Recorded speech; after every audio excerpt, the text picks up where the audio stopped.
Muy buenas tardes, mi querido hermano, Dios le bendiga.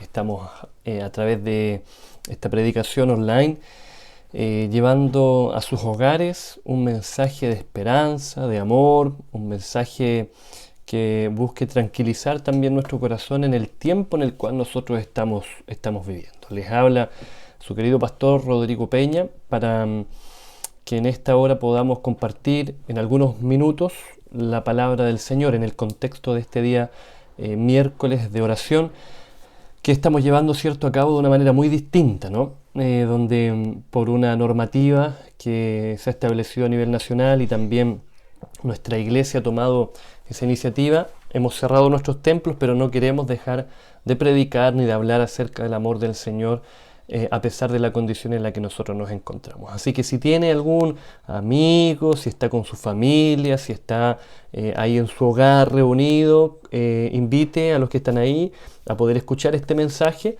a compartir el link también por las redes sociales para que todos nuestros hermanos, en la medida que sea posible, puedan escuchar el mensaje que tenemos preparado para esta hora. Vamos a orar ahí donde usted se encuentra. Querido Dios, en esta hora, al iniciar este mensaje a través de las redes sociales, este mensaje que queremos compartir con la iglesia, con nuestros hermanos a través de la tecnología, queremos pedir que la presencia del Santo Espíritu esté con nosotros, dirigiendo cada palabra, cada mensaje que tanto yo como el resto de mis colegas a nivel nacional van a estar compartiendo a través del internet. Bendice, Señora, a aquel hermano que está sentado ahí escuchando este mensaje, acompáñale y permite que a través de tu presencia ellos puedan comprender y tener paz en medio de este momento difícil de la historia de nuestro país y del mundo. Quédate con nosotros, lo pedimos en el nombre de Jesús. Amén. Muy bien, mi querido hermano, quiero invitarle para que pueda usted abrir la Biblia en el libro de Joel, en el capítulo 2 específicamente, para que a la luz de este texto podamos reflexionar en torno a la experiencia que nosotros estamos viviendo también en la actualidad. Hay mucha incertidumbre actualmente, hay temor, hay angustia de parte de la gente, de los que son miembros de nuestra iglesia, como aquellos que no lo son, en torno a lo que el mundo está enfrentando. Pero la Biblia tiene un mensaje muy particular y yo quiero, en esta seguidilla de temas que seguramente vamos a hacer y estamos planificando tratar de hacer para la próxima semana una serie de temas que aborden esta instancia, quiero comenzar quizás tocando este mensaje del libro de Joel en el capítulo 2, pensando un poco en la base, en la raíz del por qué como iglesia o como sociedad estamos enfrentando esta situación, esta crisis, podríamos llamarlo de alguna manera. El profeta Joel escribe específicamente para el pueblo de Israel, ¿no? Fue un profeta que habló específicamente para condenar el pecado del pueblo, para que se arrepintieran de su mal camino y pudieran regresar de alguna manera a la vía o a la senda que el Señor quería para ellos. Y en el capítulo 2 hay un mensaje bastante particular en torno a un llamado que Dios hace de misericordia de parte de Jehová para su pueblo, a pesar de que ellos están en una condición alejada de Dios. Y mire lo que dice verso 1 y verso 2. Dice: tocad trompeta en Sión y dad alarma en mi santo nombre. Tiemblen todos los moradores de la tierra, porque viene el día de Jehová, porque está cercano. Día de tinieblas y de oscuridad, día de nube y de sombra, como sobre los montes se extiende el alba, así vendrá un pueblo grande y fuerte. Semejante a él no lo hubo jamás, ni después de él lo habrá en años de muchas generaciones. Si bien es cierto, este texto tiene una aplicación inmediata en los tiempos del Antiguo Testamento, también sus palabras se preservan en este tiempo, pensando en el contexto del tiempo del fin. Y aquí nosotros podemos detallar algunos elementos que son muy interesantes. Miren, en primer lugar, hay un llamado de parte de Dios a tocar trompeta y dar alarma. Miren, hace algunos años atrás trabajé ahí en la ciudad de Molina como capellán y uno de mis mejores amigos que tuve ahí en el colegio era el encargado de enlace y él efectivamente era bombero. y cada vez que había una emergencia le sonaba su radio, ¿cierto?, de bombero, y posteriormente, a los segundos después que sonaba la radio, comenzaba a sonar la sirena en toda la ciudad, ¿no?, en el pueblo. Era una sirena que se escuchaba en todos los rincones de la ciudad.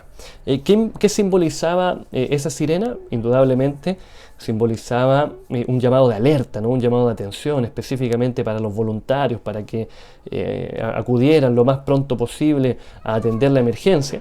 Pero también era un llamado de atención o de alerta para la gente que estaba escuchando la sirena, ¿no? Todos pensábamos, oye, un accidente, un incendio, y había un sentido de preocupación al escuchar la sirena. Mire, Dios utiliza esta figura de tocar la sirena o tocar trompeta y dar alarma. ¿Por qué? Porque el día de Jehová está cercano. Mire qué interesante, hay un llamado de atención de parte de Dios para que la gente entienda que el día del Señor está cerca. Cuando yo le hablo a usted del día del Señor, ¿qué piensa? A lo mejor usted piensa en el día sábado, o está pensando quizás en el día cuando Cristo ha de venir. Bueno, en el contexto se nos muestra específicamente que está haciendo referencia al día del Señor a el día cuando Cristo vuelva. En ese momento, cierto, que para algunos va a ser un momento muy desagradable, un momento de mucha tristeza, de mucha angustia, producto de no haber sido fiel, pero para otros va a ser un día de esperanza, un día de gloria, un día de alegría por haber hecho las cosas como Dios ha pedido. Y mire lo que dice el texto a continuación, versículo 12 y versículo 13. En este mismo contexto dice el Señor, por eso, está haciendo el llamado al día del Señor, dice, por eso ahora, dice el Señor, convertíos a mí con todo vuestro corazón, con ayuno, lloro y lamento. Rasgad vuestro corazón y no vuestros vestidos, y convertíos a Jehová vuestro Dios, porque misericordioso es y clemente, tardo para la ira y grande en misericordia, y que se duele del castigo. Aquí nosotros vemos manifestada la misericordia del Señor. En este primer llamado que Dios hace de tocar la trompeta, de estar alerta, está mostrando las consecuencias de ese día, ¿no? Ahí en el versículo 2 dice que es un día de tinieblas, de oscuridad, es un día de sombra, un día de nubes, es un día, cierto, grande, terrible. Pero es terrible, es un día de sombra, es un día de oscuridad. ¿Para quién? Para aquel que no puso atención a este sonido de la trompeta o el sonido de alarma y no preparó su corazón para poder encontrarse con el Señor. ¿Sabe lo que yo pienso, mi querido hermano? Cuando nosotros estamos viviendo estos momentos históricos a nivel nacional y mundial, donde estas pandemias, quizás dentro de nuestra era, nuestro siglo, no la habíamos experimentado en años anteriores, yo creo que el Señor está tocando la trompeta y dando alarma para que usted y yo podamos prepararnos espiritualmente. Nosotros anhelamos que el día del Señor llegue. Anhelamos que Cristo vuelva por segunda vez. Yo sé que usted ahí está escuchándome y seguramente usted dice amén a las palabras que yo estoy mencionando, porque usted quiere que Cristo vuelva. Pero ese día del Señor, cuando Cristo vuelva, tiene que ser un día agradable, un día de gloria, en la medida que yo pueda estar preparado. Por eso, hermano, lo que yo quiero comentar con ustedes en esta hora tiene que ver con nuestra preparación, con el llamado de alerta que el Señor está haciendo, no solo a través de esta pandemia que estamos atravesando, sino que a través de tantas otras pruebas o elementos o eventos que de alguna manera nos muestran que Cristo está cerca, que el llamado de Dios para este tiempo es que usted y yo podamos estar preparados. Joel lo dijo en su momento a un pueblo que estaba a merced de ser destruido.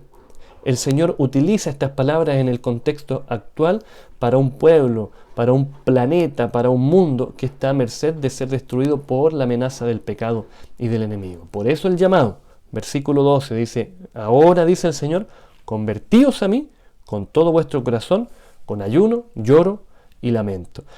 Miren lo que dice la sierva del Señor en algunas citas que yo tengo seleccionadas acá en el contexto de esta reforma espiritual a la que ella, cierto, nos llama. Dice ahí en el libro Servicio Cristiano, página 53, dice, un reavivamiento de la verdadera piedad entre nosotros es la mayor y más urgente de todas nuestras necesidades. El buscar esto debe ser nuestro primer trabajo. Y mire qué interesante, el primer trabajo, la primera obra, ella dice, debe ser el buscar un reavivamiento de la verdadera piedad, es decir, de una consagración.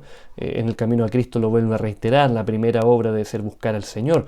Esa es la base, hermano. En medio de la angustia, del temor, de la desesperación, hermano, usted no se sienta angustiado, no sienta que todo lo que está pasando va a destruir nuestra vida o ya no vamos a tener más esperanza, sino que ella dice, en el contexto que estamos viviendo, busquen al Señor. Agrega ahí en el libro Testimonios, tomo 7, página 285, dice, el pueblo de Dios no soportará la prueba a menos que haya un reavivamiento y una reforma. El Señor no admitirá en las mansiones que está preparando para los justos una sola alma que sea presuntuosa. Mire qué interesante, hermano. Ella nuevamente advierte y llama la atención a la preparación, porque la prueba y este principio de dolores, como dice el libro de Mateo, lo que estamos viviendo ahora, las reformas legales, esta pandemia que estamos atravesando y varias otras pruebas o quizás eventos que como iglesia vamos a pasar, no las soportaremos a menos que no haya un verdadero reavivamiento. Una vida presuntuosa no nos lleva a una fidelidad verdadera, real. La presunción simplemente nos lleva a creer que estamos preparados, pero en realidad no lo estamos. Entonces, en el contexto en el cual nosotros estamos viviendo, tanto Joel como la sierva del Señor nos llama a que podamos prepararnos. Dice ahí en Servicio Cristiano, páginas 53 y 54, sigue hablando acerca del reavivamiento y la reforma, y ella menciona lo siguiente: debe realizarse un reavivamiento y una reforma bajo la administración del Espíritu Santo. Reavivamiento y reforma son dos cosas diferentes. El reavivamiento significa una renovación de la vida espiritual, una vivificación de los poderes de la mente y del corazón, una resurrección de la muerte espiritual. ¿Se dio cuenta? Reavivamiento, resurrección de la vida espiritual. Es decir, Ellen White da por entendido que en el contexto en el cual nosotros nos encontramos, hay muchas personas que están muertas espiritualmente, que somos reactivos espiritualmente y no proactivos espiritualmente. Entonces, en primer lugar, el reavivamiento está derecha y estrechamente relacionado a una resurrección, retomar la vida espiritual que nosotros tenemos. Y por ende, la reforma significa una reorganización, un cambio de ideas y en las teorías, en los hábitos y en las prácticas. La reforma no traerá, dice, los buenos frutos de la justicia a menos que esté vinculada con el reavivamiento del Espíritu. El reavivamiento y la reforma han de realizar la obra señalada y al hacer esta obra ambos deben combinarse. En palabras simples, mis queridos hermanos, el reavivamiento es la antesala de la reforma. El reavivamiento es ser más consagrado, es acudir a la presencia de Dios, es buscar la presencia del Espíritu Santo y posteriormente a esa búsqueda incesante, viendo el contexto en el cual nosotros nos encontramos, Dios proveerá y permitirá que nuestra iglesia y nuestra vida pueda ser reformada. ¿Reformada en qué cosa, hermano? Hábitos, prácticas, costumbres, ideas, pensamientos, para que tengamos y asentemos las convicciones para un día encontrarnos con el Señor. Termina diciendo en el libro ahí, Conflicto de los Siglos, en realidad en esta primera parte, dice, antes que los juicios de Dios caigan finalmente sobre la tierra, habrá entre el pueblo del Señor un avivamiento de la piedad primitiva, cual no se ha visto nunca desde los tiempos apostólicos. El Espíritu y el poder de Dios serán derramados sobre sus hijos. Ella utiliza, ¿cierto?, esta expresión y de alguna manera a través del libro El conflicto de los siglos hace un llamado incesante a la búsqueda del Espíritu Santo. Entonces, a continuación, mis hermanos, en medio de este mensaje que yo quiero compartir con ustedes, y voy a ir seguramente vinculando las citas también que yo he mencionado, quiero manifestar o presentar algunas características que la reforma espiritual va a conllevar, ¿no? En primer lugar, mire, declara la pluma inspirada en el conflicto de los siglos que Satanás tratará de falsificar esta reforma espiritual, ¿ya? Hago una recapitulación, ¿no? El contexto actual en el cual nosotros estamos viviendo debe llevarnos, dice el libro de Joel, a buscar al Señor. Y en esta búsqueda incesante del Señor, Dios derramará su espíritu, pero también el enemigo tratará, ¿cierto?, de interferir con ellos. Y en el conflicto de los siglos, página 447, Ellen White dice: en cada despertar religioso, Satanás está listo para introducir a aquellos cuyos corazones no están santificados y cuyos espíritus no están bien equilibrados. En toda la historia de la Iglesia, ninguna reforma ha sido llevada a cabo sin encontrar serios obstáculos. Así aconteció en los días de San Pablo. Donde quiera que el apóstol fundase una iglesia, habían algunos que profesaban aceptar la fe, pero que introducían herejías, que de haber sido recibidas, habrían hecho desaparecer el amor a la verdad. La semilla, dice ahí, que Lutero había sembrado, brotaba en todas partes. Intentó Satanás lo que ya había intentado en otros movimientos de reforma, es decir, engañar y perjudicar al pueblo, dándole una falsificación en lugar de la obra verdadera. Así como hubo falsos cristos en el primer siglo de la iglesia cristiana, así también se levantaron falsos profetas en el siglo XVI, dice la escritura ahí, o más bien Ellen White en el conflicto de los siglos, página 197. Es decir, lo que Satanás ya hizo en el pasado, en este tiempo en el cual nosotros somos llamados a tener un reavivamiento y una reforma espiritual, déjeme decirle, mi querido hermano, que el enemigo lo volverá a hacer. Apocalipsis capítulo 12, versículo 2, declara esto, ¿no? Reafirmamos esta idea o este escrito que Ellen White menciona en el conflicto de los siglos con lo que dice Apocalipsis. Lo invito ahí a abrir su Biblia y busque en Apocalipsis el capítulo 12, versículo 12 específicamente. La Biblia dice así: por lo cual dice, alegraos cielos y los que moráis en ellos. Ay de los moradores de la tierra y del mar, porque el diablo ha descendido a vosotros con gran ira, sabiendo que tiene poco tiempo. Es decir, mire cómo se agudiza en el contexto del tiempo del fin la obra que el enemigo va a realizar. Somos llamados a reformarnos, somos llamados a reavivarnos espiritualmente, pero el enemigo va a estar ahí, mi querido hermano, interfiriendo con los planes de Dios. Nos va a hacer caer en la desesperación, en la angustia, quizás va a hacernos pensar de que Dios ya no está con nosotros en medio de esta pandemia, de que hay caos, descontrol, desesperación, porque el enemigo sabe que el tiempo del fin está cerca y está tratando de hacer todo lo posible para que usted y yo no podamos prepararnos para aquel momento. Primera de Pedro capítulo 5 reafirma esta misma idea en el versículo 8 y 9. La escritura dice: sed sobrios y velad, porque vuestro adversario el diablo, como león rugiente, anda alrededor buscando a quien devorar. Pero termina en el versículo 9 diciendo: al cual resistid, dice, firmes en la fe, sabiendo que los mismos padecimientos se van cumpliendo en vuestros hermanos en todo el mundo. Y ahí queda de manifiesto, mi querido hermano, cómo la obra del enemigo tratará de interferir con la preparación espiritual que nosotros tenemos que hacer. Dios es un Dios misericordioso, mi querido hermano, porque lo que nosotros estamos viviendo, si bien es cierto, a usted, mi querido hermano, que me está viendo o que está viendo esta predicación o que la está escuchando, seguramente usted siente temor también. Seguramente sentimos temor de que este virus pueda afectar a algún familiar, que pueda incluso quitarle y arrebatarle la vida a alguno de nuestros seres queridos. Y sentimos el temor, el miedo y la angustia, porque es inevitable. Pero por más temor o angustia que usted pueda sentir, hermanos, a la luz de la Biblia, nosotros somos llamados a perseverar y confiar en el Señor. No desfallecer, mi hermano, ni por la peor consecuencia que nosotros podamos atravesar en este mundo, hermano, que su fe no decaiga. El apóstol Pedro dice: resistid firmes en la fe.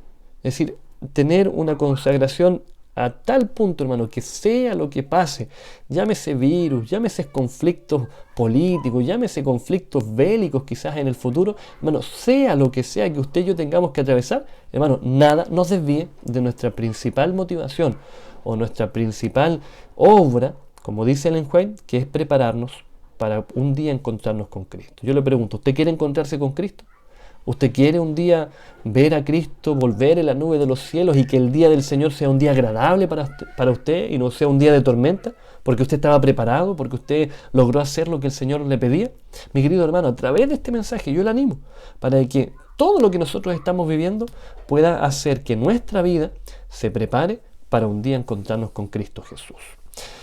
Miren, el mensaje continúa, nuestra lucha, ¿cierto?, en esta línea es grande, no está exenta de problemas y Satanás lucha con fuerza y poder contra los hijos de Dios. Pero hay otras características que están asociadas a este movimiento de reforma espiritual. Miren, en el libro Servicio Cristiano, página 53 nuevamente, Ellen White menciona lo siguiente, dice: ha llegado la hora de hacer una reforma completa. Cuando ella inicie, el espíritu de oración animará a cada creyente y el espíritu de discordia y de revolución será desterrado de la iglesia. Mira, aquí tenemos una característica muy fundamental. Cuando la obra de reavivamiento inicia, la discordia desaparece. Y nosotros queremos enfatizar eso. A nivel de misión, tenemos tres momentos, o la misión, o a nivel, ¿cierto?, de iglesia, estamos incentivando 3 momentos de oración a lo largo del día. 6 de la mañana, 2 de la tarde y 22 horas. Y estamos orando específicamente por el derramamiento del Espíritu Santo en la vida de cada uno, en la vida de la familia y en la vida de la iglesia. Hermano, y si nosotros aprovechamos esta instancia de dificultad, de angustia, esta instancia a lo mejor de incertidumbre, para poder acudir fielmente a los pies de nuestro Creador, de poder establecer una reforma espiritual en nuestra vida, esa reforma o ese reavivamiento generará que el espíritu de revolución o de discordia dentro de la iglesia quede desterrado. Y dice, aún más, dice, el mismo espíritu acusador estaba en él, y aquí hay un mensaje, ¿cierto?, que especial para la iglesia. Dice que el mismo espíritu acusador estaba en él, es decir, que según él la iglesia estaba completamente equivocada y Dios estaba llamando a un pueblo que obraría milagros. Aquí describe básicamente la actitud de una persona que en el contexto, ¿cierto?, de un reavivamiento decía de alguna manera, ¿cierto?, tener en la razón o acusar específicamente a la iglesia. Mire, en otras palabras, lo primero que hace una reforma es eliminar la discordia, la crítica y el espíritu de revolución de entre los que son afectados por ella. Entonces, mi hermano, nosotros tenemos aquí una gran obra que hacer, ¿no? Cuando quiera que un así llamado movimiento de reforma suscite un espíritu de crítica destructiva contra los dirigentes de la obra y contra la organización de la iglesia, haciendo cundir el espíritu de discordia y revolución, sepamos a ciencia cierta, sin mayor análisis ulterior, dice, que es Satanás quien lo encabeza y que se trata de una falsificación de la verdadera reforma. Entonces, en esta segunda característica, en torno a este movimiento de reavivamiento, es que si el reavivamiento es verdadero, la discordia, la discusión, hermano, queda apartada de la iglesia. Nosotros aquí ya encontramos, hermanos, por lo menos estas dos características muy fundamentales, es decir, lo que el enemigo o la obra del enemigo que estará dispuesta a hacer, como también la obra de reavivamiento hecha a un lado el espíritu de discordia y revolución. Tercera característica, mire, Ellen White en el libro, ¿cierto?, Servicio Cristiano también, ella dice: el fanatismo aparecerá en nuestro propio medio. Vendrán engaños y de un carácter tal que, si fuera posible, desviarían a los mismos elegidos.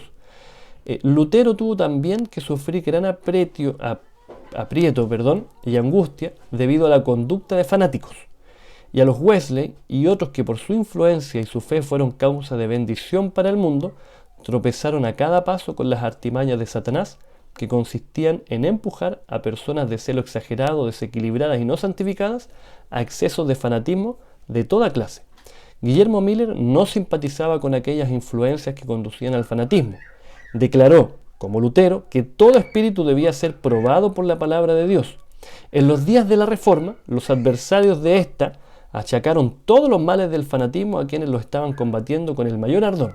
Algo semejante hicieron los adversarios del movimiento adventista. Entre las armas que el enemigo utilizará para desbaratar el plan de Dios y proclamar y producir una reforma entre su pueblo, figura efectivamente esta idea del fanatismo, ¿no? Ideas extremas en torno a los conceptos, al tiempo en el cual nosotros estamos viviendo, ideas sensacionalistas. Y yo hago un llamado, mi hermano, a su corazón. Ellen White menciona en varias oportunidades en el conflicto de los siglos que nosotros no somos llamados a adelantar un tiempo de angustia. Es cierto que sentimos la incertidumbre, sentimos la preocupación de lo que significa, hermano, estar viviendo este tiempo difícil.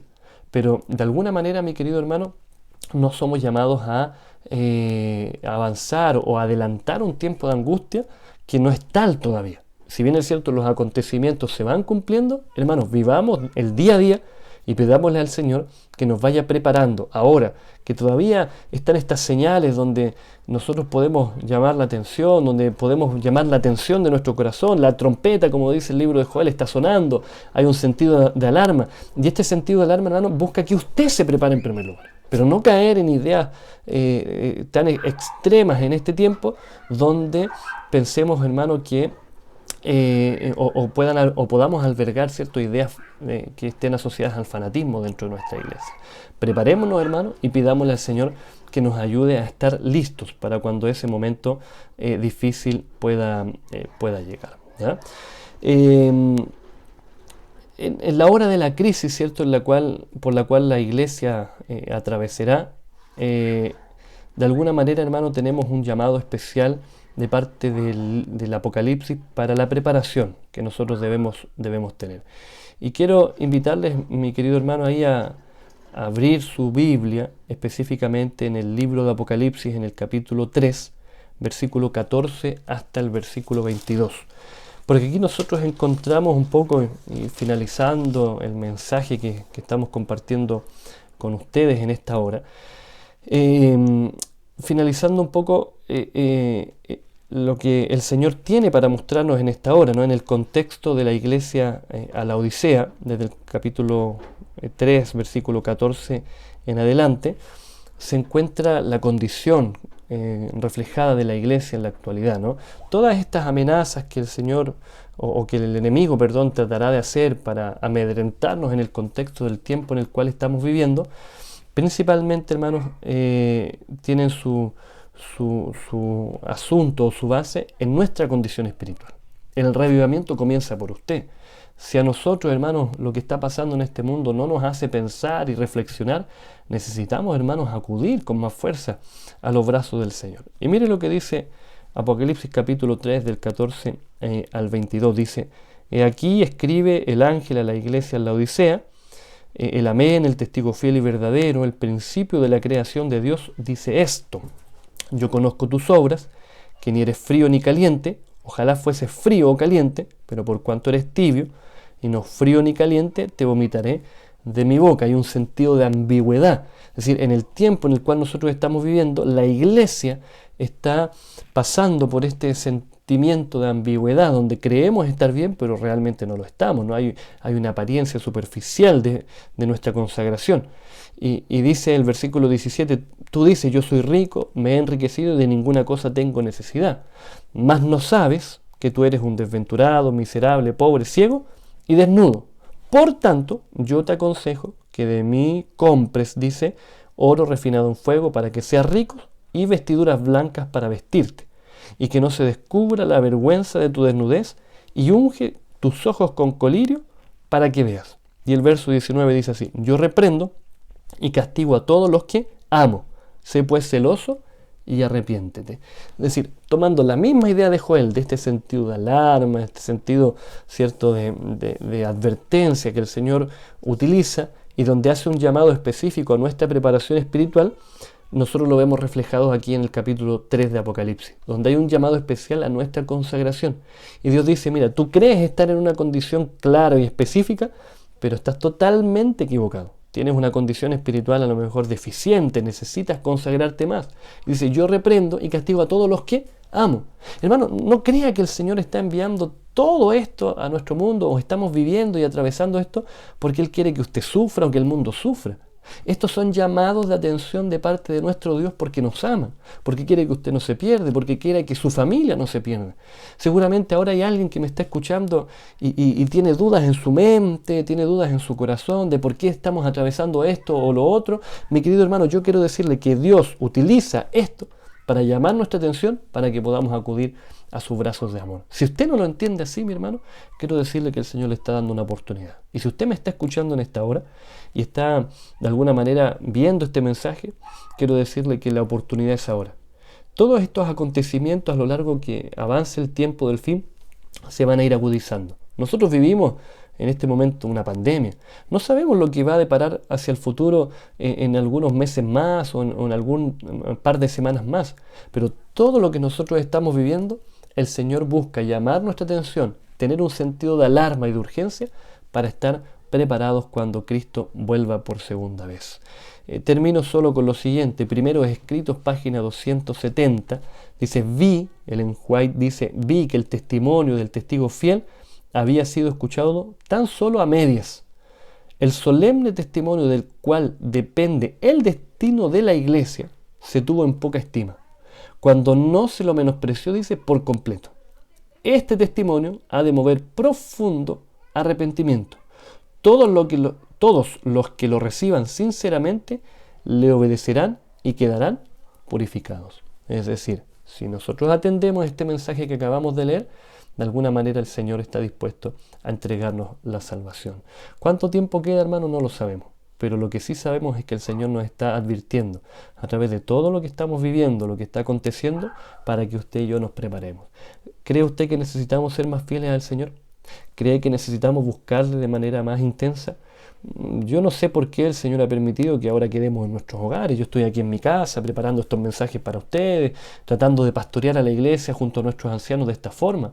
Pero también creo, hermanos, que aquellos que están en sus hogares ahí, encerraditos, sin poder salir, sin las distracciones del mundo, es para que nosotros podamos darnos cuenta de la realidad espiritual en la que nosotros estamos viviendo y que necesitamos, con esmero, con dedicación, prepararnos, acudir al Señor en oración, en estudio de la palabra, para que cuando Cristo vuelva pueda ser un día agradable, un día glorioso para nuestra experiencia. Que Dios nos ayude a esto. Y yo quiero hacer un llamado a su corazón en esta hora para que aproveche esta instancia y podamos prepararnos de la mejor forma para un día encontrarnos con nuestro Creador. Que Dios le bendiga y que Dios le acompañe. Es mi sincero deseo en esta hora, mi querido y apreciado hermano.